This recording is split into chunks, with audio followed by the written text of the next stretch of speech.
मुझे प्रसन्नता है कि नाबार्ड, जिसका उद्देश्य ही कृषि और ग्रामीण विकास को आगे बढ़ाना है, आज इस क्रेडिट सेमिनार के माध्यम से प्रदेश भर से आए हुए प्रगतिशील किसानों, एफपीओज, एमएसएमई सेक्टर में कार्य करने वाले उद्यमियों और कोऑपरेटिव सेक्टर में पैक्स के माध्यम से सहकारिता आंदोलन को जमीनी धरातल पर उतारने के इस मुहिम का हिस्सा इस सेमिनार के माध्यम से भी उनकी सक्सेस स्टोरी को सबके सामने रख रहा है। मुझे अच्छा लगा नाबार्ड ने अभी यहां मंच पर उन एफपीओस को जिन्होंने अच्छा कार्य किया उन्हें सम्मानित करवाया, उन पैक्स को, उन कोऑपरेटिव बैंक्स को जिन्होंने अपना अच्छा व्यवसाय किया है, उन सभी को यहां पे सम्मानित करवाया है। एक अच्छी पहल है और अच्छा होता कि उनको 1-2 मिनट उनके भाषण यहां पर उनकी सक्सेस स्टोरी पर भी होने चाहिए थे, जिससे अन्य लोग भी उस दिशा में कार्य करते हुए, क्योंकि उनके जीवन की सक्सेस स्टोरी इस पूरी कहानी को एक नई गति दे सकता है, एक नई ऊंचाई दे सकता है। उन्होंने जमीनी धरातल पर, आपने देखा होगा, कसिया मिल्क प्रोड्यूसर, दिव्यांग जनों का मिल्क कलेक्शन का एक प्रोड्यूसर है ग्रामीण क्षेत्र में। अलग विषय है कि कसिया हमारे कृषि मंत्री जी का क्षेत्र रहा है, वो भी उनको नहीं पहचान पा रहे थे। मैंने कहा ये आपके क्षेत्र का, मैं वही परिचय करा रहा था। अगर मंच पर उनको उनकी सक्सेस स्टोरी के लिए कि दिव्यांग जनों को थोड़ा सा प्लेटफॉर्म मिले, हमारे अन्नदाता किसानों को, प्रगतिशील किसानों को, एमएसएमई सेक्टर में कार्य करने वाले कारीगर और हस्तशिल्पियों को, सहकारिता के प्रति रुचि रखने वाले हमारे जितने भी उस क्षेत्र के योद्धा हैं, इनको थोड़ा भी हम प्रोत्साहित करें तो एक अच्छी प्रोग्रेस हम कर सकते हैं। और उनकी सक्सेस स्टोरी आज यहां पे जब मुझे अपने दोनों वरिष्ठ साथियों, कृषि मंत्री जी के साथ में और वित्त मंत्री जी के साथ में उन्हें सम्मानित करने का अवसर प्राप्त हो रहा था, मैं उनसे ही पूछ रहा था कितना आपका टर्नओवर है, कितना आप कमा पाते हैं, और सभी का बहुत एक अच्छा कार्य उन लोगों ने किया है। हमें इस बारे में थोड़ा ध्यान रखना होगा कि सरकार की नीयत साफ है। आपने देखा होगा, अगर हम पूरे देश के परिप्रेक्ष्य में सोचते हैं, आज भारत दुनिया की तीसरी बड़ी अर्थव्यवस्था के रूप में अपने आप को स्थापित कर रहा है। पहली बार देश के अंदर आजादी के बाद कोऑपरेटिव एक मंत्रालय के रूप में कार्य कर रहा है। आपने देखा होगा, अगर हम पूरे देश के परिप्रेक्ष्य में सोचते हैं, आज भारत दुनिया की तीसरी बड़ी अर्थव्यवस्था के रूप में अपने आप को स्थापित कर रहा है। पहली बार देश के अंदर आजादी के बाद कोऑपरेटिव एक मंत्रालय के रूप में कार्य कर रहा है। एफपीओस को हर एक स्तर पर प्रोत्साहन मिल रहा है। महिला स्वयंसेवी समूह को आपने अभी देखा होगा, इस बार के यूनियन बजट में लखपति दीदी को सी मार्ट के रूप में अब उनके ग्रामीण क्षेत्र में जो भी प्रोडक्ट उनके द्वारा वहां तैयार किया जाता है, उसको मार्केट से लिंक करने के लिए सी मार्ट की स्थापना की जाएगी। यह भी आज इस बार के यूनियन बजट में प्रधानमंत्री जी की प्रेरणा से केंद्रीय वित्त मंत्री जी ने घोषित किया है। अनेक प्रोत्साहन इस दिशा में प्रारंभ हुए हैं और परिणाम है कि थोड़ा सा गाइड और मार्गदर्शन प्राप्त हुआ तो ये सभी सेक्टर तेजी के साथ आगे बढ़ रहे हैं और उसी का परिणाम है कि आज भारत दुनिया के अंदर तीसरी बड़ी अर्थव्यवस्था के रूप में अपने आप को स्थापित करने में सफल हुआ है। बहनों और भाइयों, यही प्रोग्रेस की स्थिति देश की सबसे बड़ी आबादी के राज्य का है। हमें याद करना होगा, यह प्रकृति और परमात्मा की विशेष अनुकंपा है कि जो नियम देश के अंदर, दुनिया के अंदर भारत में लागू होते हैं, वही चीज भारत में यूपी पे लागू होते हैं। एकदम वही परिस्थितियां हैं, वही परिस्थितियां हैं। 17 के पहले यूपी की स्थिति क्या थी? कहां थे हम? न विकास था, न रोजगार था। प्रदेश के अंदर कोऑपरेटिव सेक्टर में वे लोग हावी थे जो जहां का सबसे बड़ा माफिया था वो उसमें हावी था। कोऑपरेटिव सेक्टर चौपट। 16 जिला सहकारी बैंक, रिजर्व बैंक ने उन्हें डिफॉल्टर घोषित कर दिया था और बंदी का आदेश कर दिया था। और आज ये 16 में से 15 प्रॉफिट में आ गए हैं, 16वें को भी प्रॉफिट में लाया जा रहा है। टैक्स की संख्या बढ़ी है, हमने उनके टर्नओवर को बढ़ाया है, उनके क्रेडिट की सीमा को बढ़ाया है और खाद्य वितरण के कार्य के लिए सहकारिता विभाग ने थोड़ा मैन पावर की शॉर्टेज की है, लेकिन उसको पूरा भर देते तो देश के अंदर सबसे अच्छा फर्टिलाइजर वितरण का काम उत्तर प्रदेश के अंदर हुआ है और होता है। कृषि और सहकारिता मिलकर के उस कार्य को कैसे आगे बढ़ाए, थोड़ा सा प्रयास हुआ, आज वही सहकारिता फिर से एक नए आंदोलन अभियान के रूप में आगे बढ़ चुका है।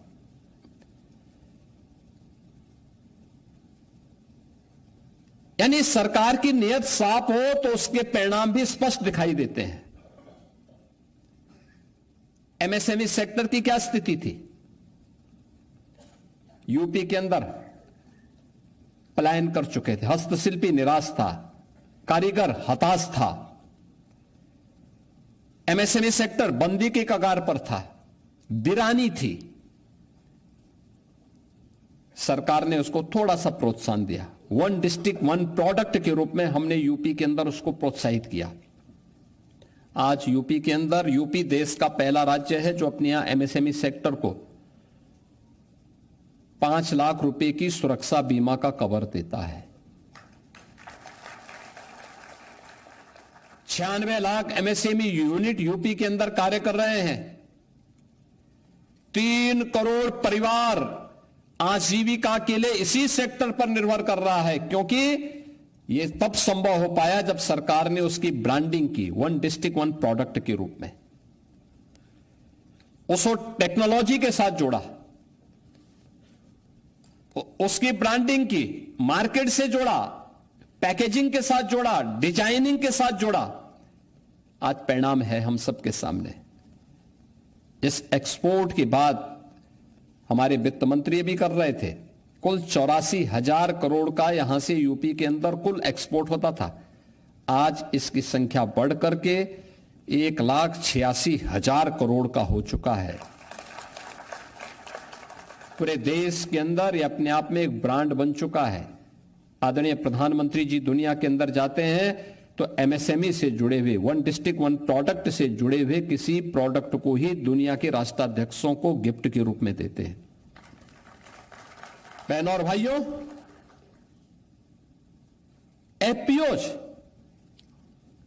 एफपीओज की क्या ताकत है? हम लोगों ने पिछले 4-5 वर्षों से यूपी ट्रेड शो का आयोजन करना प्रारंभ किया है ग्रेटर नोएडा में, और इसमें गत वर्ष में देख रहा था सबसे अच्छा सराहा गया था वो था यूपी के एफपीओज को। यूपी के एफपीओज जितना अच्छा काम कर रहे हैं, अभी मैं बाहर भी प्रदर्शनी लगी हुई थी, वो देख रहा था। यानी हर एक सेक्टर में कुछ ना कुछ नया हुआ है, चाहे वह महिला स्वयंसेवी समूह हो, एफपीओज हो, एमएसएमई सेक्टर हो या कोऑपरेटिव का सेक्टर। हर एक सेक्टर की जो संभावनाएं थी, उन संभावनाओं को आज एक नई उड़ान मिली है। और हमारा मानना है, अभी मैंने पिछले दिनों स्टेट टेबल बैंकर्स कमेटी की बैठक भी की थी। आज से 8-9 वर्ष पहले यूपी के अंदर जो हमारा क्रेडिट डेबिट रेशियो था, सीडी रेशियो था, यह मात्र 43% था। आज ये बढ़कर के 61% हुआ है और मैंने टारगेट दिया है कि इसको हर हाल में इस वित्तीय वर्ष यानी 31 मार्च तक 62% पहुंचाना है और 26-27 वित्तीय वर्ष के लिए इसका टारगेट 65% का भी दे दिया कि 65% तक इसको लेके जाना है। मैंने 2025 में जब एसएलबीसी की बैठक की थी तब यह 56% था और उस समय जब मैं देख रहा था तो उस समय हमारे 7 जनपद ऐसे थे जहां पे 40% का सीडी रेशियो था। उनमें प्रयागराज भी था, अयोध्या भी था। और मुझे बताते हुए प्रसन्नता है कि प्रयागराज और अयोध्या 40% से ऊपर में आ चुका है। एस्पिरेशनल डिस्ट्रिक्ट हमारे अब 40% से ऊपर आ चुके हैं। केवल 3-4 जनपद हैं जो 40% से नीचे हैं, उसमें भी हम तेजी के साथ कार्य करने जा रहे हैं। और मैंने बैंकर्स से इस बारे में अपील की थी कि वे थोड़ा शर्तों को रिलैक्स करें, सपोर्ट करें, एक पॉजिटिव भाव आना चाहिए। लेकिन ये तभी हो पाएगा। सेमिनार का मतलब अच्छा है, उद्घाटन सत्र आपने किया, छोटे छोटे समूह बनाकर ट्रेनिंग दीजिए एफपीओज को, किस सेक्टर में वो काम करना चाहता है, मास्टर ट्रेनर तैयार करके उनको ट्रेनिंग और फिर बैंक से उसका लिंक कर दिया जाए। लोन कम करें, हमने किया है उत्तर प्रदेश के हमारे लघु और सीमांत किसानों के लिए। सहकारिता के फील्ड में जब उनको लोन दिया जाता था 11% उनसे इंटरेस्ट लिया जाता था। बैंक उनका घाटे पे था क्योंकि या पैसा उनका डूबता था। हमने कहा भी इसको कम करो। आज कोऑपरेटिव में उसको कम किया है। अब हमने कहा कि भाई प्रयास होना चाहिए कि हम 5 से 6% में उनको किसानों को लोन उपलब्ध करवाएं। शेष गवर्नमेंट सपोर्ट करेगी उसको। आप देखना लघु और सीमांत किसान को आसान किस्तों में अगर लोन मिलेगा तो वह तेजी के साथ अपने यहां निवेश भी करेगा, खेती में पैसा लगाएगा। दूसरा, यह आवश्यक नहीं कि जैसी परिस्थिति देश के अंदर अन्य राज्यों में है निवेश की, खेती में लागत की, उतना यूपी भी करे। यूपी में उतनी लागत नहीं आएगी, कम आएगी।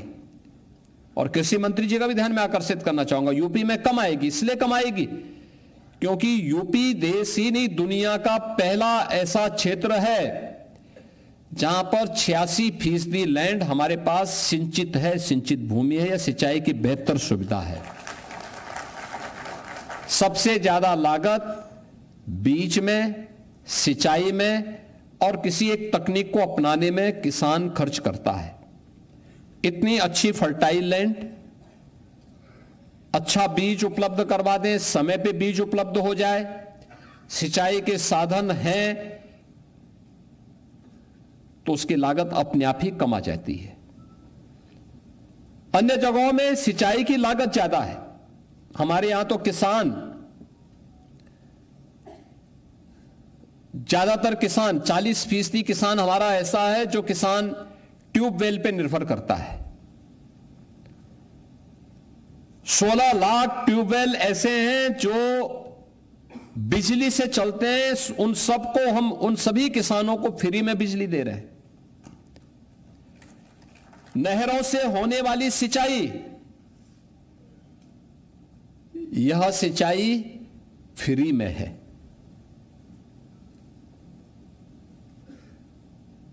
यानी हम ज्यादातर फ्री में देते हैं और इसके साथ ही लगभग 1 लाख किसानों को सोलर पैनल भी दे रखे हैं। मैंने वित्त मंत्री से कहा है कि भाई प्रयास करना चाहिए कि हम इन सभी किसानों को जो ट्यूबवेल से सिंचाई करते हैं, इनको अगर सोलर पैनल दे दें और सोलर पैनल के माध्यम से कोई एक अच्छी व्यवस्था आगे बढ़ा दें तो उनको भी आसान होगा और गवर्नमेंट को भी आसानी होगी। हमें उस दिशा में प्रयास करना चाहिए। ट्रेनिंग के कार्यक्रम को जोड़ना पड़ेगा छोटे छोटे स्तर पर। मास्टर ट्रेनर करिए, कृषि विज्ञान केंद्रों को जोड़िए, कृषि विश्वविद्यालयों को अपने साथ जोड़िए, कोऑपरेटिव को अपने साथ जोड़िए और ये लोग फिर इनको टारगेट दीजिए कि भाई ट्रेनिंग आप कराइए, हमारा एक मास्टर ट्रेनर आपके साथ रहेगा। एफपीओस की ट्रेनिंग हो, किस सेक्टर में, वहां की संभावनाएं क्या हैं, बैंकर्स इसके साथ जुड़े, अपना सीएसआर का पैसा इसमें लगाए। याद रखना, उससे आपका बिजनेस भी बढ़ेगा, बैंक का भी बिजनेस बढ़ेगा। नाबार्ड को, रिजर्व बैंक को, अन्य बैंकर्स को इसके साथ जुड़ना पड़ेगा। गवर्नमेंट उसमें सपोर्ट करने को तैयार है। और आज यूपी के अंदर प्रयास जो प्रारंभ किया गया, परिणाम क्या है? जो यूपी बीमारू राज्य था, आज वो देश का रेवेन्यू सरप्लस स्टेट के साथ ही भारत की इकोनॉमी का ब्रेक थ्रू बन करके भारत की इकोनॉमी को एक मजबूती प्रदान कर रहा है। और याद करिए ना, आज से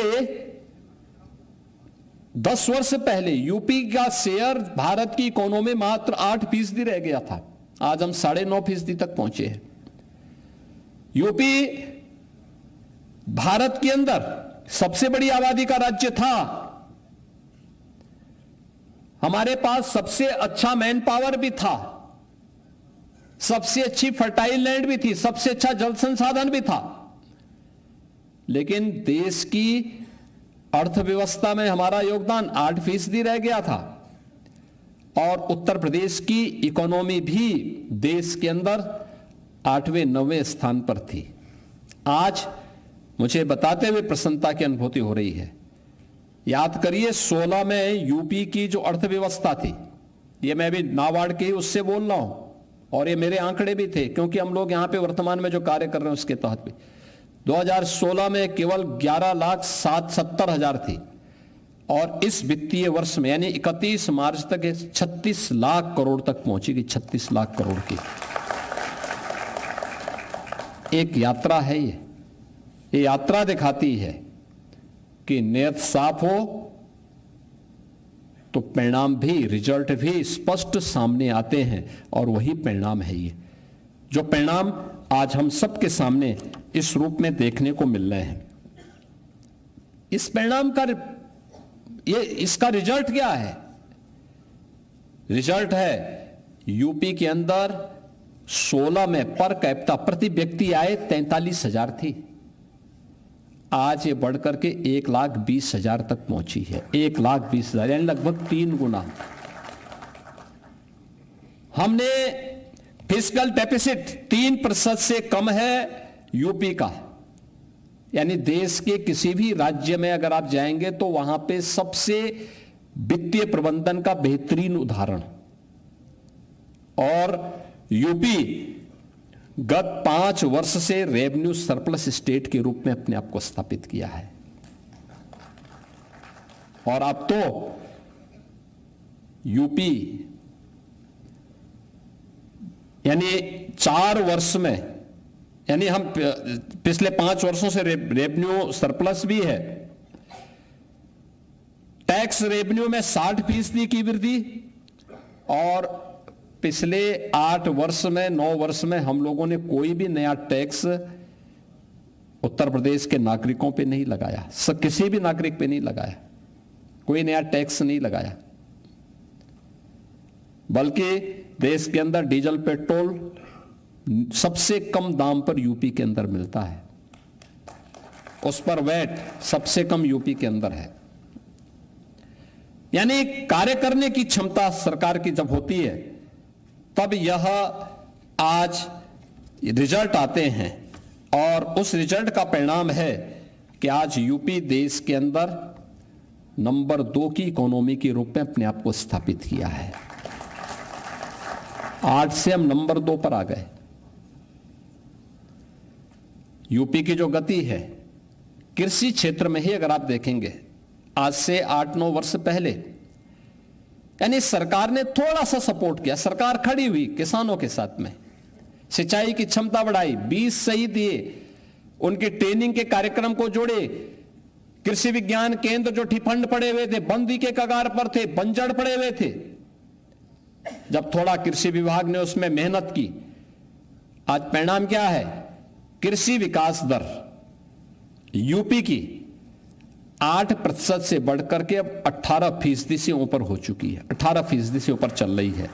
यानी ये लगातार वे आंकड़े हैं जो उत्तर प्रदेश के अंदर आज हम सबको अपनी ओर आकर्षित करती है, और ये चीजें दिखाती हैं कि सरकार के द्वारा थोड़ा सा प्रयास किया जाए तो परिणाम आ सकते हैं। हमारा जो मानना है कि 26-27 के लिए जो हमारा 3 लाख करोड़ रुपए का कृषि ऋण है, यह 13% पहले की तुलना में बढ़ा है, और हम लोग इस बात को मानते हैं कि टेक्नोलॉजी, इरिगेशन, स्टोरेज और प्रोसेसिंग, यह इस दिशा में हमें नए निवेश को आगे बढ़ाना होगा। याद करना, हमारा अन्नदाता किसान मेहनत कर सकता है, लेकिन जब तक वैल्यू एडिशन के साथ हम उसको जोड़ेंगे नहीं, वह लाभकारी नहीं होगा उसके लिए। एमएसपी यानी 1.5 गुना लागत का 1.5 गुना दाम, तो उसको एमएसपी के माध्यम से गारंटी मिल सकती है, लेकिन उसको ज्यादा मुनाफा कमाना है तो वैल्यू एडिशन के साथ उसको जोड़ना पड़ेगा। एफपीओ उसमें बड़ी भूमिका का निर्वहन कर सकते हैं, ज्यादा मुनाफा उसको दे सकते हैं। 17 के पहले यही बीमारी थी यूपी के अंदर। एक तो शासन की योजना का लाभ सीधे किसान को नहीं मिलता था, इसका लाभ बिचौलिया लेते थे। आज हम सीधे पैसा किसान के खाते में डाल रहे हैं, किसान को उपलब्ध करवा रहे हैं, और इसलिए इस दिशा में हम लोगों को नए प्रयास को आगे बढ़ाने की आवश्यकता है। एमएसपी हम सीधे अब डीबीटी के माध्यम से अन्नदाता किसान के खाते में डाल रहे हैं। यूपी ने इस दिशा में जो प्रयास प्रारंभ किए हैं, मुझे लगता है कि हमें एक्सपोर्ट की दिशा में आज देश के अंदर यूपी ने खाद्यान्न के लक्ष्य को बेहतरीन दिशा में आगे बढ़ाया है। यानी अगर कृषि योग्य भूमि देश के अंदर देखेंगे तो यूपी के पास भारत की आबादी का 17% यूपी में निवास करता है, लेकिन कृषि योग्य भूमि मात्र 11% है। लेकिन खाद्यान्न उत्पादन यूपी के अंदर हमारा अन्नदाता किसान भारत के कुल खाद्यान्न उत्पादन का 21% से अधिक उत्पादन अकेले यूपी कर रहा है, उत्तर प्रदेश कर रहा है। और ये 21% जो अन्नदाता किसान पैदा कर रहा है, इसको वैल्यू एडिशन के साथ जोड़ना, जो खाद्यान्न पैदा हो रहा है, इस खाद्यान्न को एक्सपोर्ट के योग्य बनाना।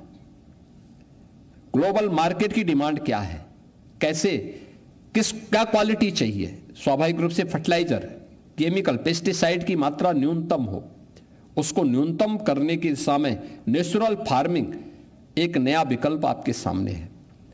जिन किसानों ने किया है अच्छी प्रोग्रेस की, लागत कम हुई है उनकी, 12 से 15 हजार की बचत पर एकड़ में हुई है, उस दिशा में हमें प्रयास करना होगा।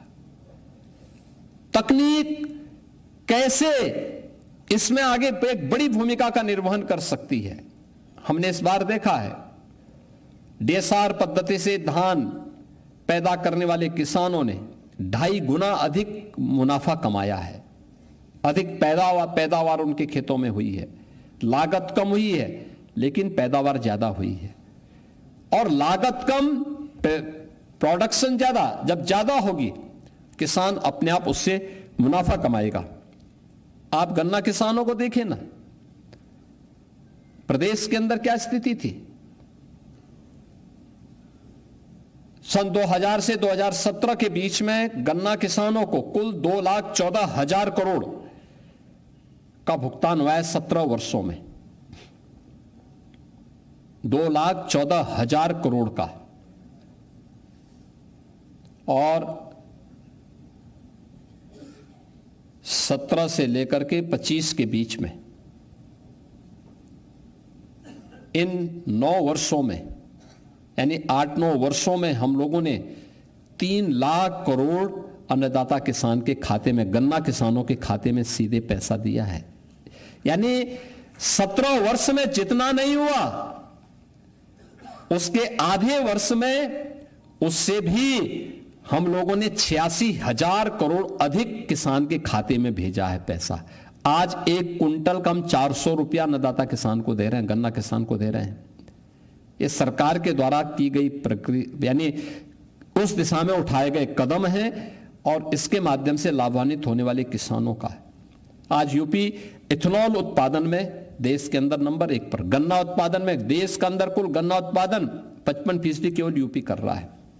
चीनी देश के अंदर यूपी उत्पादन नंबर 1 पर यूपी है। इथेनॉल उत्पादन कुल उत्तर प्रदेश के अंदर 41 करोड़ लीटर होता था, अब यह 182 करोड़ लीटर है जो देश के अंदर नंबर 1 पर है। और यह केवल ethanol, blended petrol, sugar, ethanol sector का, यानी अब यह एक एश्योर्ड कैश फ्लो है अन्नदाता किसान के खाते में, एक श्योरिटी है। ये पैसा कहीं नहीं जाना, किसान के खाते में जाना है।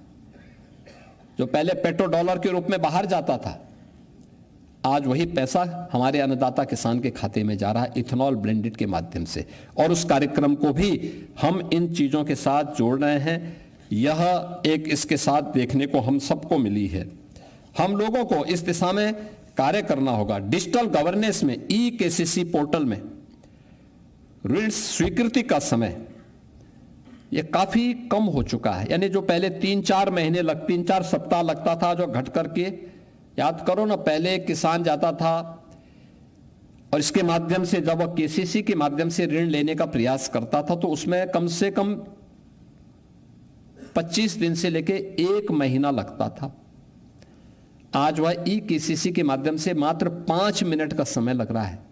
5 मिनट के अंदर उसको ऋण की सुविधा प्राप्त होती है। लेकिन इसको हमें और सशक्त करना होगा।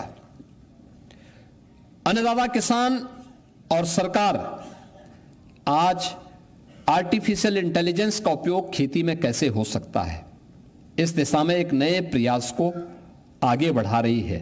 और इस दिशा में हम लोगों ने, यानी आदरणीय प्रधानमंत्री जी ने, उनकी प्रेरणा से केंद्रीय बजट में भी इस बार एआई कृषि प्लेटफॉर्म की घोषणा हुई है और इस दिशा में एक नए प्रयास को हमें आगे बढ़ाना चाहिए। और मुझे प्रसन्नता है, जो मैंने यहाँ पे पहले भी कहा, कुछ मॉडल जो हमारे सामने आज यहाँ प्रस्तुत किए गए थे, दिव्यांग जनों का, कसिया मिल्क प्रोड्यूसर का, यानी उनका एफपीओज दिव्यांग जनों का है। 1005 सदस्य हैं इस एफपीओज में। साई जी आप ही के पुराने क्षेत्र से हैं और इन 1005 सदस्यों के साथ आपको एक बार बैठना चाहिए, स्वयं वहां कसिया में जाकर के। एक बड़ा कार्यक्रम होगा ये, एकदम ठीक उसी तर्ज पर जैसे बलेनी मिल्क प्रोड्यूसर ने किया था बुंदेलखंड में। ये वही एक सक्सेस स्टोरी है। और मैं तो इन दिव्यांग जनों का हृदय से अभिनंदन करूंगा कि पूर्वी उत्तर प्रदेश में, जहां पर हम लोग ये मानते थे कि ये सेक्टर कमजोर है, इन लोगों ने आंखों को खोलने वाला कार्य किया, बहुत अच्छा काम किया, बहुत अभिनंदनीय कार्य किया है। इस प्रयास के लिए मैं इनका अभिनंदन करता हूं, इन्हें बधाई भी देता हूं। यह एक सक्सेस स्टोरी है। मथुरा की 750 महिला नेतृत्व देने वाली सरसों उत्पादन कंपनी, आप याद करिए, मथुरा में मैं भी बाहर उनकी प्रदर्शनी को भी देख के आया हूं। मस्टर्ड ऑयल को कैसे उन्होंने प्रोसेसिंग के माध्यम से अच्छा मुनाफा कमा रही है। हमें इस दिशा में प्रयास करना चाहिए, हम भी इस दिशा में कार्य करेंगे। आज कोऑपरेटिव का भी आधुनिकीकरण हो रहा है। आपने देखा होगा अभी सहकार से समृद्धि की ओर इसका डिजिटलीकरण, ई गवर्नेंस और पारदर्शी नीतियों से आज सहकारिता में सुशासन और जवाबदेही भी इसमें सुनिश्चित हुई है। हम इस दिशा में पूरी तत्परता के साथ कार्य कर रहे हैं और इसमें हम लोगों के द्वारा हमारा पूरा प्रयास होगा कि यह गवर्नमेंट इस दिशा में कार्य करे। और यूपी देश के अंदर पहली गवर्नमेंट है जो विश्व बैंक के साथ एग्रीटेक पर कार्य कर रही है। एग्रीकल्चर, एमएसएमई, वोमेन, एग्रीटेक और यूथ एंटरप्रेन्योर्स पर आज हम फोकस करें। बैंक के विकास जो इंटरेस्ट रेट है इसको हमें कम करना होगा, ट्रेनिंग को फोकस करना होगा। अलग अलग क्षेत्र में अलग अलग प्रकार के जो क्लाइमेटिक जोन हैं या जो हमारे कृषि विज्ञान केंद्र हैं या कृषि विश्वविद्यालय हैं, इनके लोकेशन भी उसी रूप में स्थापित हैं। इन सब को केंद्र बना करके अगर हम कार्य करेंगे तो कोई कारण नहीं कि आज का जो एक क्रेडिट सेमिनार है आदरणीय प्रधानमंत्री जी के विजन के अनुरूप 2027 में भारत को तीसरी बड़ी अर्थव्यवस्था के रूप में स्थापित करने और 29-30 में यूपी जैसे राज्य को $1 ट्रिलियन की इकोनॉमी बनाने में मददगार होगा। यानी यूपी अनलिमिटेड पोटेंशियल की जो हम बात करते हैं तो अनलिमिटेड पोटेंशियल उस हमारी कार्य क्षमता से, कार्यदक्षता से वह हम सबको दिखाई देगा। और वह समय तब आएगा, वह समय होगा जब यूपी विकसित भारत के साथ विकसित उत्तर प्रदेश, आत्मनिर्भर भारत के साथ आत्मनिर्भर उत्तर प्रदेश के लक्ष्य को प्राप्त करेगा। और इस प्रकार के सेमिनार उसमें बड़ी भूमिका का निर्वहन कर सकते हैं। लेकिन हमें इसको छोटे स्तर पर ट्रेनिंग के साथ, स्पेसिफिक ट्रेनिंग के साथ, उस प्रकार के मास्टर ट्रेनर को पहले से तैयार करके और फिर उनको उन लोगों के बीच में भेज करके जो जिस सेक्टर से संबंधित कार्य करना चाहता है, एफपीओस के लिए, एमएसएमई के लिए, या फिर लखपति दीदी जो सी मार्ट के रूप में जिन्हें आगे बढ़ाना है, या कोऑपरेटिव सेक्टर में, अलग अलग सेक्टर में अगर हम कार्य कर पाएंगे तो उसके बेहतर परिणाम आएंगे।